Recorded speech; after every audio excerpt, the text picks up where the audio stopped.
सबसे पहले तो पूरे मंडला नगर को और आगे भी सबको अग्रसेन जयंती की बहुत बहुत बहुत बधाइयाँ।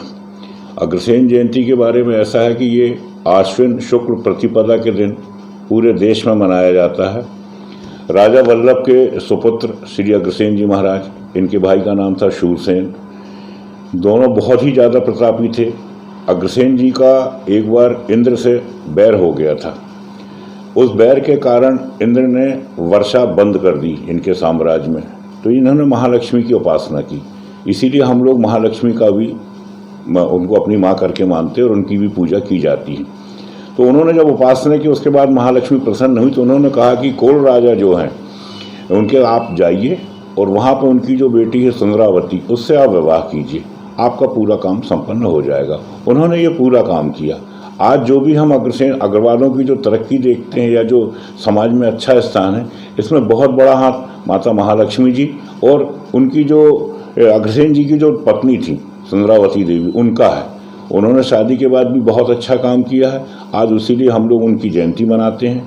अग्रसेन महाराज के बारे में सिर्फ इतना मैं कहना चाहूँगा कि उन्होंने जो एक समता का नियम लागू किया था, जिसमें 1 ईंट और 1 रुपया देने का उन्होंने शुरू किया था। जैसे भी कोई व्यक्ति अगर बाहर से आता है और वो अपने शहर में रहना चाहता है, तो उसको व्यापार करने के लिए रुपया और घर बनाने के लिए ईंट, ये दिया जाता था। और वो ऐसा नहीं कि आपके पास 100 ईंट हो गई या 100 रुपया हो गया, लाखों की संख्या में रुपया आ जाता था और ईंट आ जाती थी, तो उससे वो अपना घर बना पाता था और व्यापार करता था। अग्रवालों का मुख्य ध्येय व्यापार करना ही है। ये भी अग्रसेन महाराज की ही देन है। और जहाँ तक मेरा ये मानना है कि अगर आप व्यापार करते हैं तो आप ज़्यादा सुरक्षित और सही होते हैं, क्योंकि उन्होंने बेईमानी कहीं नहीं सिखाई है। आज जो भी स्थिति है अग्रसेन महाराज के लिए। और यहाँ भी एक बात और मैं थोड़ी सा दूसरी तरफ जाना चाहूँगा। एक पुस्तक में मैंने ये भी पढ़ा था कि जो महाभारत का युद्ध हुआ था, उसमें भी महाराज अग्रसेन का हिस्सा था। हालांकि इसके लिए कोई प्रत्यक्ष प्रमाण नहीं है हमारे पास, मगर ऐसा माना जाता है कि महाराज वहाँ से थे। तो हम इतने पुराने हैं अग्रवाल लोग, उनके वंशज, कि जिनके लिए अगर देखा जाए तो 200-400 साल तो बहुत कम हुए और आगे से हैं। तो अग्रसेन जी की अगर आज भी अगर हम ये करें कि कोई व्यक्ति हमारे शहर में आए और हम उसे व्यापार करने को और रहने को जगह दे दें, तो हमारा समाज बहुत अच्छा हो सकता है। ये उनका ही दिया हुआ। उनके लिए कहा जाता है कि समता के प्रतिपादक। तो मतलब उन्होंने हर आदमी को बराबरी से किया है। उनके 18 पुत्र थे, जो हमारे 18 गोत्र हुए। हम लोगों में आज भी एक ही गोत्र में शादियां नहीं होती हैं। शादियां होंगी तो जैसे मैं गोयल हूं तो मेरी शादी गोयल के अलावा बाकी जो 17 गोत्र हैं उनमें कहीं हो सकती है। इस चीज़ का आज का विज्ञान भी मानता है कि एक ही गोत्र में शादी नहीं होना चाहिए, मगर ये अग्रसेन जी ने पहले से लागू किया हुआ है। महाराज ने, अग्रसेन महाराज जी ने अग्रोक नगर की स्थापना की थी, जिसे कि वर्तमान में हम अग्रोहा के नाम से जानते हैं।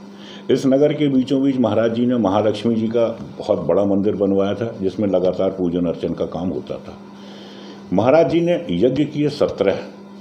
18वां यज्ञ जो कर रहे थे, तो जैसे ही बलि दी गई, तो घोड़े को बलि दी गई थी, तो घोड़े का मांस बोल उठा कि हिंसा मत करो, हिंसा से कोई भी सुखी नहीं होता, अपने राज्य का विस्तार करो। महाराज ने वो यज्ञ नहीं किया, अधूरा छोड़ दिया था। क्यों? अच्छा, हम आज उसको देखें तो आज की परिस्थिति में वो चीज़ बिल्कुल सही बैठती है कि हिंसा से किसी का फ़ायदा नहीं।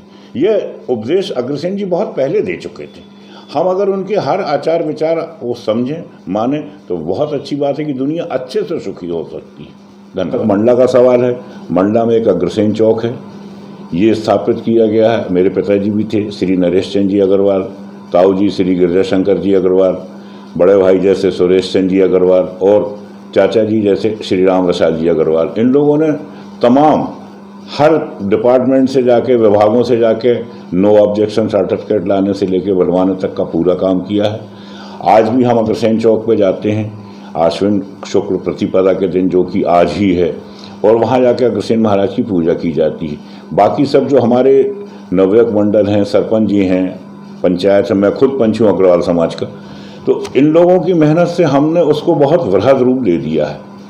पुस्तकों में हमने स्लो साइकिल, स्लो स्कूटर, पहली प्रतियोगिता, मेहंदी सजाओ से लगा के बहुत सी प्रतियोगिताएं रखी हुई हैं। अग्रसेन अग्रवालों का एक स्नेह भोज किया जाता है, जिसमें पूरा समाज एक बार एक ही छत के नीचे खाना काटता है, ये भी किया हुआ है। उसके बाद अग्रसेन मेला भी लगता है। गरबा करना है, आपको डांस करना है, जो कुछ भी है, हाउजी भी खिलाई जाती है। मतलब हम आधुनिक तरफ भी जा रहे हैं, आधुनिकता की तरफ भी जा रहे हैं, और जो पुरानी अपनी रीतियाँ उनको भी लेके चल रहे हैं। सबसे मुख्य बात यह है कि आज जैसे हमारी यह वाहन रैली है, अब चूंकि आचार संहिता लगी हुई है, मगर हर चीज़ की परमिशन लेते हुए, गैर कानूनी काम ना करते हुए हमने पूरी व्यवस्थाएं की हैं। महाराजपुर में हमारी रैली जब जाती है तो श्री अरविंद अग्रवाल, लकी फर्नीचर वाले, उनकी तरफ से पूरे समाज का स्वागत किया जाता है जो भी रैली में हाजिर हैं। मधुरम स्वीट्स वाले बसंत कुमार जी अग्रवाल, उन्होंने अपनी व्यवस्था पूरी दी हुई, और उसके बाद हम अग्रसेन चौक में पहुंच के वहाँ पे हमारी रैली का विसर्जन होता है।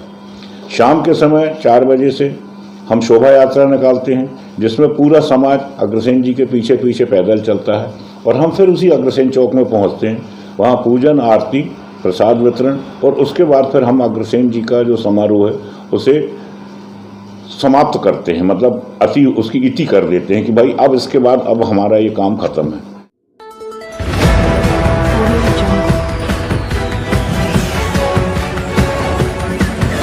Audio